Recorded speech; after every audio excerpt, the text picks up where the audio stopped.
जिसका मुझे बहुत अफसोस कोई तवक्कात नहीं, क्योंकि जिस तरह का माहौल उन्हें पूरे मुल्क में बनाया हुआ है, जिस तरह जो हमारी माइनॉरिटीज़ है, जो हमारे मुसलमान लोग हैं या दलित है, जिस तरह का सलूक उनके साथ किया जा रहा है, जिस तरह उनको खुले तौर से धमकी ही नहीं दी जाती है, बल्कि हमारी बच्चियों को औरतों के नाम गाली गलौज करके उनकी आबरू रिज़्क़ की बात हो रही है। और जम्मू कश्मीर में जो हालात बनाए हैं पिछले 3 साल से बीजेपी सरकार ने, जिस तरह यहाँ पर पकड़ दकड़ का माहौल है, जिस तरह यहाँ रोज़ छापे पड़ते हैं, जिस तरह यहाँ के लोगों को मुलाजमतों से बेदखल किया जाता है, और बाहर के जो रिटायर्ड हैं आर्मी में लोग, उनको यहाँ मुलाजमतें दी जाती हैं, तो लगता है कि एक ऐसी पॉलिसी है जिसमें जम्मू कश्मीर को पूरी तरह से जो हमारी जो मईशत है, जो हमारा रोज़गार है, जो हमारा तशख़्ख़ुस है, सबको ख़त्म करने की कोशिश की जा रही है। और वज़ीर आज़म जो है इसमें बिल्कुल तमाशा बन के देख रहे हैं, तमाशाबीन बन के देख रहे हैं। चाहे वो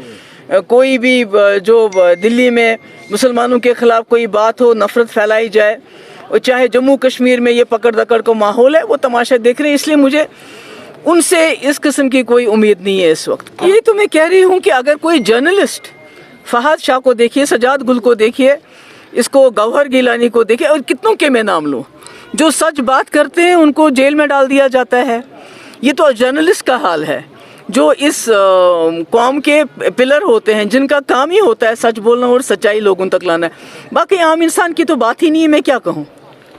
जो आम इंसान तो कोई बात ही नहीं कर सकते। अगर कोई बाबी कहीं हमला हो जाता है, तो श्रीनगर में कल भी कोई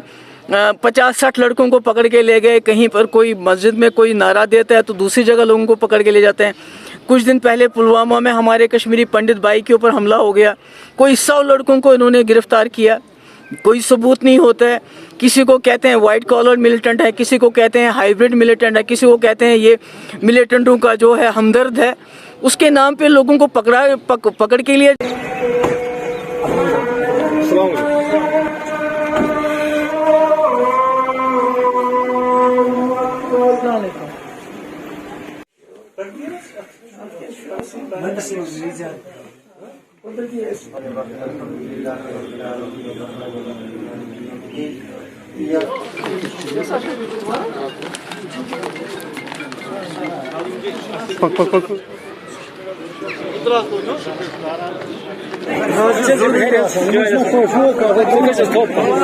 ओतर गो सह हादसा अत हंदवार